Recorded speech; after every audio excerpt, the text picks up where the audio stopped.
بسم الله الرحمن الرحيم الحمد لله رب العالمين والصلاة والسلام على سيد المرسلين أما بعد. Last week you were featuring in the video. Everyone's very happy, mashallah. So last week we touched upon the transition where the Sahaba and the Prophet ﷺ made. Originally it was open da'wah, it was a private da'wah, and then they started to give open da'wah. So the first thing we noticed was that there was two main incidents which we covered last week. First one was Abu Bakr radiallahu anh, he came out and he spoke to everybody, and then because of that he was beaten and attacked by everybody. This was the first incident. This indicated that many of the Sahaba were very keen to start giving da'wah openly, and we touched in detail on why you might want to do that. That was the first thing. And then obviously the Prophet ﷺ himself, he actually gathered all of his family, even those people who he knew did not like Islam. Abu Lahab was there, and these people, he gathered the whole of Banu Hashim, his own clan, and he invited them to Islam. And that's where we noticed the Abu Lahab, he took a stance. Many of the people, they didn't have a particular preference of Islam or a particular hatred for Islam. But in that first meeting we noticed that Abu Lahab was very strongly against his nephew. So this was last week, two main incidents, and this is the transition starting from calling secretly to calling openly. Whenever somebody tells us usually that the Prophet ﷺ started giving da'wah openly, the main thing that usually comes to our mind is this incident of this week, which is Mount Safa. Prophet ﷺ went into the public domain and invites everyone to Islam. So everybody refers to this as the point where the Prophet ﷺ stops giving da'wah privately and now he's giving da'wah publicly. This is the most famous incident. Two incidents we had last week. Abu Bakr radiallahu anh, obviously this wasn't as a result of revelation. Abu Bakr radiallahu anh, due to his own desire, he went and did this, and the Prophet ﷺ approved. Then the Prophet ﷺ himself, when certain verses came down, he started doing this. Then today's incident is the main incident where we notice that after this incident, we notice that the Prophet ﷺ then openly is now giving da'wah. This means that when the people come for pilgrimage, for the Hajj, the Prophet ﷺ will go to their tents and give da'wah to them. When people are coming to buy and trade, the Prophet ﷺ will openly go in the markets and give da'wah. This is the big difference we see originally and afterwards in the Prophet ﷺ. So these are the differences that we start seeing. Now the mountain of Safa obviously is very famous. Anybody that's been for Umrah or Hajj will be very well acquainted with this mountain. We'll have seen it at least many times. We come up and down there 7 times. You have the Mount of Safa, and then the other side there's another mountain called Marwa. So 2 mountains, and in between, when we do Umrah we have to go up and down. When somebody does Hajj, obviously they have to go up and down. So the location of the mountain is quite obvious. Most of us will be aware. If we've studied how to do Umrah, we'll know Safa is a very, very important mountain. In Makkah at that time, it was located, Makkah was a very, very small city. Generally, cities were smaller than, there's about 1,000 inhabitants. So if somebody wanted to make an important announcement, they would go onto Safa, climb up to the top, they would make an announcement, and then everybody would become aware. It was the way of getting the message out there. It was like the public meeting. If we went to the town hall or something like this, then everybody knows about this. It's getting the message out to everybody. So this is the positioning of the mountain. When somebody climbs up, then everybody knows that he's about to say something. He's not just gone to see if he can get to the top like some people do with Mount Everest. He's not just gone for a hike. He's gone there to make a point, to say something. So everybody knew, come and listen to the Prophet ﷺ. So this is what he done. So now, obviously the Prophet ﷺ, he had come here. Now this is a very, very big moment for him. This is something sometimes for us to relate to the Prophet ﷺ. How much confidence somebody must have to go in front of everyone, to take everybody's trust, and to tell somebody something which is at their core. To tell somebody something which is against those beliefs which they hold right in the depths of their heart. The people of Makkah, they loved their idols. They relied on their idols. Anybody who would say anything against their idols, they would become very angry. This was normal, this was understood. Prophet ﷺ is now going to come and say something which is going to oppose their deeply held beliefs. So obviously it's going to make them upset. So it's a it's a moment. Imagine, walking up there. Today we have to give a presentation. I have to sit here for 5 minutes in front of 10 of you, and we prepare and we think and we get worried and we start sweating and we get nervous when somebody has to do a speech, a public speaking. If any of us, I'm a little bit used to it, so I guess I don't feel it that much. But naturally, I think most people are very scared of public speaking. Prophet ﷺ, again, this is a public speech. He has to go in front of everyone and say something. So obviously it's something which, even just that fact that he has to say something to people, that in itself will cause some fear in his heart. Then after this, the thing he's saying is not just, I'm sitting here in front of Muslims, so I'm making a point in which most of you will agree with what I'm saying. And you'll be very happy to learn something new about the life of the Prophet ﷺ. But he's saying something he knows definitely there's people in that audience who will hate him for that from that day onwards, all the way until he dies, or all the way until they die in most cases. So the Prophet ﷺ, trying to understand the severity of this, how hard this must have been for him. This is something just to try and put ourselves in his shoes, trying to climb up the mountain, standing there and realizing all these people, many of them who love idols, love idol worship, rely on idol worship for their business, and these people may be his relatives, but they're now going to start opposing him. This is the thing which is going to do. So the Prophet ﷺ, now he's going to climb here. The point he's now just trying to remember as well, that people come. Now this is like the big announcement. The big announcement is going to be made here. So everybody tries to turn up themselves. It's like part of your izzah, part of your respect, that you go there yourself. You turn up to the mountain. So all the leaders, when they would have heard the Prophet ﷺ is about to make a speech, the majority of them would have tried to go there themselves. Remember, it's very, very respected. The Prophet ﷺ was very well respected. He was known to be honest. His title was the Al-Amin, the most honest of the people, and the trustworthy, the one that everyone trusts. Everyone loved him. He was so respected in the people. So now when he says, I'm going to stand here, now he's the son of Abdullah, he's the grandson of Abdul Muttalib, is very loved by Abu Talib, is very, very respected, is very high up in his clan. When he makes this announcement, everybody makes a point to try and attend. If somebody can't attend, to the extent that if somebody couldn't turn up, they actually sent their deputy. Sometimes we ignore this point of how much everybody made a point to actually be there. It wasn't just he stood there, screamed a bit, and a couple of people came and then he made a speech. They literally waited for each other. And if somebody couldn't come themselves, they made sure a deputy of theirs turned up. The whole of Makkah and all of the main chiefs arrived. In Arabic they call it a Rasul. If the leader himself couldn't come, some of them they would send a deputy to go and see what he's got to say, and then we'll decide afterwards how to deal with this problem, to deal with the issue. So that's how much of a big event it was made. Everybody turns up there, and then eventually they're all there and they're waiting and people are coming. It's a big scene basically. That's the point we're trying to make. That in that city it was a massive event. Everybody turns up. So firstly, the Prophet ﷺ would have found it hard to do it, and also now it's something which is the biggest event in the city. It's not just one thing on the side. Everybody knows about it. There's no hiding place now. You can't just say it and then hope that people forget about it. That's not going to happen.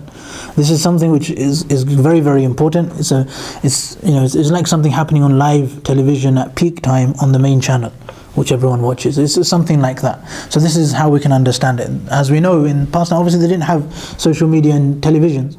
So the main way they would get information across is by methods like this. So very often this would be their method. As we know, the Arabs would use different ways of portraying messages across, and this is one of the main ways. When it's an important announcement, then this is the way the message will be given across. So now the Prophet ﷺ, he invites everyone. There's a hadith in Bukhari which mentions that when Allah subhanahu wa ta'ala, he revealed the Quran verse, وَأَنذِرْ عَشِيرَتَكَ الْأَقْرَبِينَ, that Allah subhanahu wa ta'ala, he instructs the Prophet ﷺ that andir, that warn your relatives who are close, the relatives which you have who are close to you. Then the hadith that he mentions that the Prophet ﷺ, when this was revealed, this is when he ascended Safa, he ascended the mountain, and this is when he addressed everybody. And then obviously we don't really know exactly how long the speech was, but generally from the idea we get of the use of the mountain, even before we come to the speech of the Prophet ﷺ, from the idea that we have of how the mountain is used, is generally for announcements. So it's not a very, very long lecture. But the Prophet ﷺ makes the main point, he says, is now publicly declaring that he's a prophet. He's from Allah, he's a warner from Allah, he's got divine revelation coming to him. This is the main thing he's going to be saying. So the hadith in Bukhari mentions this, that the Prophet ﷺ, he went there and he climbed the mountain and then he started to address the people. And many narrations say that the first thing he did was address everybody, was as in call everybody, say Ya, and then say the name of the clan. So his own clan, Ya Banu Hashim, and all the other clans, Ya Banu Makhzum and or Abdiddar, addressing the clan and calling them. This is the first thing he did. Some say that the first thing he did was ask this very famous question, was that he got up there and he addressed everybody, and he said that if I told you, so he's standing on top of the mountain, so if I told you that behind the mountain on the other side there's an army which is about to attack Makkah, then would you believe me? And this is the first thing he asked, and every one of them said yes. In fact, they said that we have never experienced any lie from you, and some say we've only experienced the truth from you. We've never heard anything except the truth come from you. So they were all believing him. Now this was the first thing the Prophet ﷺ asked them, that if I told you something, would you believe it? To the extent that if I told you this, would you then go home and prepare to defend yourself? Not just would you believe it, for the sake of it, because this is something which you have to do something about it. If I told you that behind the mountain there's an army coming over there, only I can see it, you can't see it because you're not on the mountain, would you then go home and prepare to face that army? That was essentially the question. Would you take some drastic action to deal with this problem? And they all said, yes, of course we believe you. We'd go and we'd get ready, we would believe you, and we would do everything that we can do to defend ourselves. So this is what the Prophet ﷺ originally started with, and the whole point of this was just to establish that these people, they are actually going to listen to him and they actually believe him. This is the point that he wanted to establish. He wanted to remind them all of how honestly they see him, how much trust they have in him. So this is the first thing he reminded him, and then after this he began his actual warning. Again, this teaches us a lot of things, that when we're giving da'wah ourselves, this is it's a psychological thing. It's a bit of hikmah. It's not. The Prophet ﷺ didn't go and say stop worshipping idols like that. Even when we look at da'wah of the other prophets, they weren't always like that. Especially when we look at the da'wah of Yusuf alayhi salam, for example, when he was in the prison, many lessons to take from there. But this is a Prophet sallallahu alaihi wasallam. So when he's giving da'wah, he doesn't go straight to the point always. So for example, now, because we all as Muslims, we all have a responsibility of da'wah to some extent. That doesn't mean we straight away start going, when we see somebody who's not praying, we start shouting at him for not praying. When we see somebody who's not fasting, we start saying, why aren't you fasting? There's always a context to everything, and there's a way to understand things, and there's a way to do things. So the Prophet ﷺ, first what he did is his qualities, he proved in every single one of them that he's honest, that they all trust him, that he's somebody who's of integrity, he's somebody of honor. These are the first qualities which he had already established before he even says anything to them. Then the Prophet ﷺ, after he asked this, he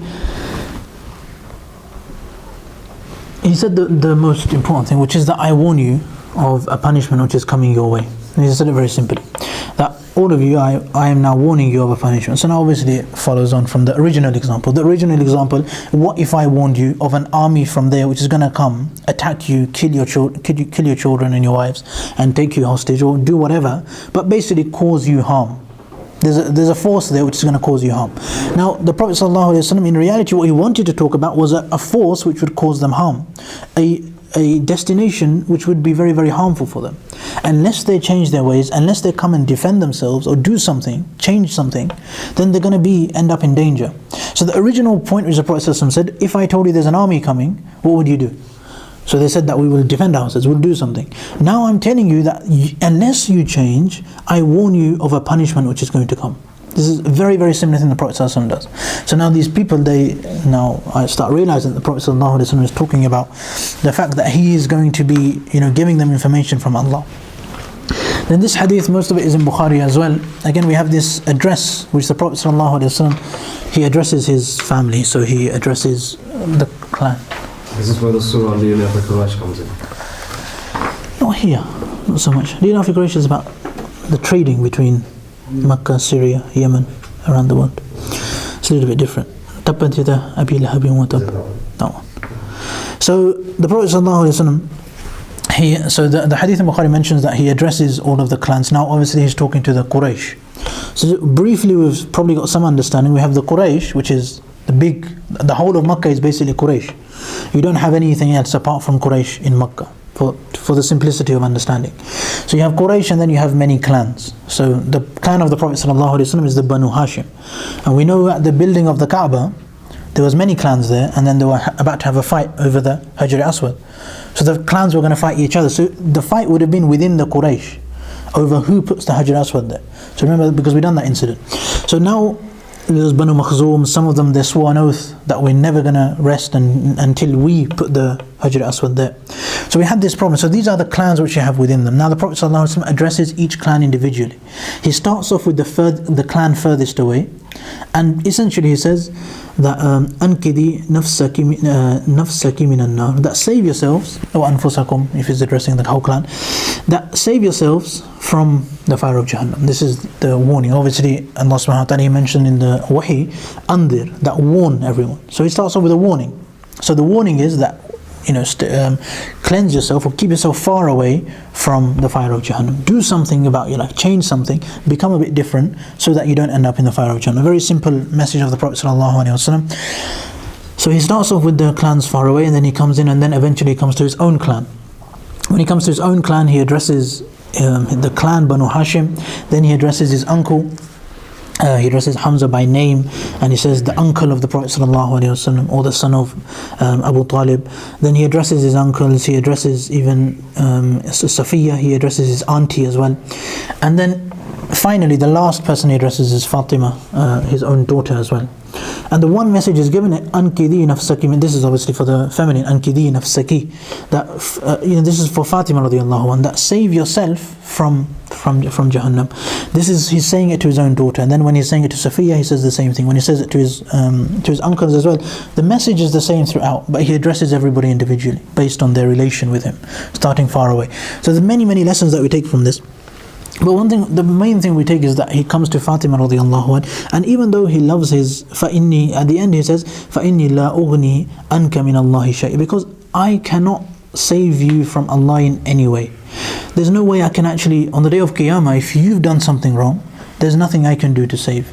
And this is, obviously there's a lot of lessons to take. One thing which a lot of people do when they get to this point of Seerah is make this analysis of the family of the Prophet ﷺ. Now we've got Abu Lahab, we know what he does, and we're going to come to him in a minute. But then we also have Abu Talib, who's also the uncle of the Prophet ﷺ, who's also helping the Prophet ﷺ. And we also have other uncles at that time, Hamza and Abbas as well, who helped the Prophet ﷺ, especially Hamza radiallahu anh. So now we have all of these different uncles who are related to the Prophet. Some are very useful to the Prophet, some are respected, and some disgrace themselves, and some are cursed in the Quran. So the point is that it starts off, Allah tells the Prophet ﷺ to warn his family. Then he warns his family, but then we realize from his own family, his very close family, his uncle, he turns against him in such an abhorrent way that the Quran reveals a whole surah to curse that one uncle. This is how badly that one uncle behaves. And there's other members of his family so now the da'wah of the Prophet ﷺ was to give da'wah to the whole Quraysh, but when he came to his own close family, he made a point to actually address them. And to make this point that just because you're part of my family doesn't mean that you're saved, doesn't mean that you've got away with it, doesn't mean that you don't have to do any effort. So the original Quran ayah was about family. The Prophet ﷺ addresses his family. In fact, he focuses the most on his actual close family. And then we see from the result that just because somebody is in a specific family, it doesn't mean that he's already saved. So we see it's a very interesting link between those three. So now this is again da'wah. This is a principle of da'wah that generally yes. So we have qu anfusakum wa ahlikum nara. Whenever you qu means to save, you save somebody. So qu anfusakum, save yourselves, wa ahlikum, then your families from the Jahannam. Even here, wa andir ashira, start with your family, your aqrabin, the very close family. So here the Prophet ﷺ is told to start with family. The Quran also mentions that, so this becomes a principle of da'wah. That when we're giving da'wah, firstly, when we're thinking of Islam, we focus primarily on ourselves. And this is obviously pragmatic, and it's also optimistic. There's so many benefits in this. That because we don't control everyone else. The Prophet didn't control Abu Talib or Abu Lahab. The fact that neither of them became Muslims, regardless of their actions, it wasn't in the control of the Prophet ﷺ. Which is why Allah then says, فَلَعَلَّكَ بَاقِعُ نَفْسَكَ عَلَىٰ آثَارِهِمْ, that it's as if you're going to destroy yourself because of them, because you're so worried about them. But the message is that don't worry so much about whether people actually convert. وَمَا عَلَيْكَ إِلَّا الْبَلَاغُ. This is another point that we have, that all you have to do is balagh, is get the message there. You have to do tabligh, you have to spread the message. So this is again with us, sometimes we find this a lot. Obviously I find a lot. Sometimes people will come to me and they will say, Imam Sahab, so if somebody's a taxi driver, for example, they say, at the taxi rank we have this Muslim brother, he doesn't pray. We have this Muslim brother, he's doing this, he doesn't pay his tax, this, and they come and tell me. I don't know why they tell me, but they have this thing in their mind that this brother not doing this. Then some people come, Imam Sahab, we have all these people owning restaurants and selling alcohol and doing this. The problem with this mindset is that we are so worried about everyone else. Like we're so worried about everyone, and sometimes because when we have this ability to come to me and say, I mean, obviously if we notice a sin, we notice it, but we don't have to have it in our mind that this is the detriment of society. What we have to, especially when the sin is for that own person, if somebody's not paying his tax, that's his problem. We can tell him, please pay your tax because you're living in this country, but if he doesn't, then he doesn't. I mean, we don't have to, if you really want to, you can report him if you really want to. But generally, it's not really your job as a Muslim to start going behind him and constantly, making him your business. Because this is what this da'wah is about. The Prophet ﷺ's responsibility. Now we have this with all prophets. So we done this last week as well. Nuh alayhi salam, for example, his own son did not become a Muslim. Lut alayhi salam, his wife did not become a Muslim. So now they're very, very close, but obviously a spouse and son, they don't become Muslims. Prophet ﷺ, his uncle Abu Lahab, is the worst enemy of Islam. So we see, despite this closeness, they couldn't do anything about it. So we're going to have people in our lives who we can't do anything about, who will do evil things.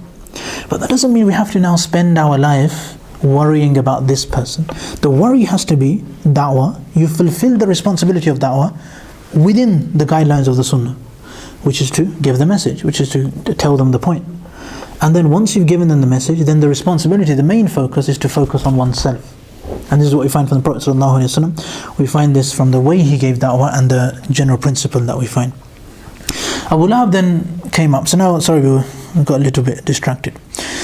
So Abu Lahab then, the Prophet ﷺ, he said that this was the end of the message. So he finished with Fatima radiallahu anh, and then he stopped. Then Abu Lahab, now he got up. Remember, this is more or less everyone there. If we go back to the scene setting, Safa, everyone's come, everyone's waiting for everyone, everyone's there. The whole of Makkah more or less is assembled. So Abu Lahab now, one of the leaders, one of the most vocal people, we know he likes speaking a lot. So he comes and he doesn't sit on the fence. A lot of people in this case, they will sit on the fence, naturally as human beings. Sitting on the fence as in, you don't take a side. You either say, you don't say, I'm Muslim, you don't say, I hate Islam. You kind of just think about it for a bit. So Abu Lahab made sure that he wasn't sitting on the fence. So he said to the Prophet ﷺ, in fact some narrations say that he took some dust and sand, he threw it towards the Prophet ﷺ. Obviously he wasn't aiming to hit him, but this is a sign of disrespect, it's a sign of not caring. It's like you're not even worth the sand. He threw the dust at the Prophet ﷺ. And then he said that, Tabban laka sa'ir al-yawm, that may destruction be on you for sa'ir al-yawm, forever. Ama da'awtana illa lihad. Is this the only reason you called us here? You just called us to tell us this. You called the whole of Makkah out to tell us this small thing. Obviously, the Prophet ﷺ, this is a matter of salvation. It's the biggest thing that you could possibly tell them. But Abu Lahab gets his word in. And this is why in all the narrations, because Abu Lahab is the one person who makes the stand. If he hadn't said this, it's possible that nobody would have said anything. Which is why Abu Lahab becomes very famous because of this incident. Because in the first time, remember this is the first time the Prophet ﷺ ever openly in the whole of Quraysh preaches about Islam, and Abu Lahab then makes it into a negative, he ends it on a very, very negative point. The Prophet ﷺ gives a beautiful speech and tells everybody. Then Abu Lahab ends it on a very negative, he says some very negative points and makes the mood very, very negative. And that's how everybody leaves. So then he curses the Prophet ﷺ, Tabban lak, he says, may you be destroyed. So then Abu Lahab is now known as the first person to ever ridicule Islam, as the first person to ever openly oppose Islam. So this is one thing we find about Abu Lahab. And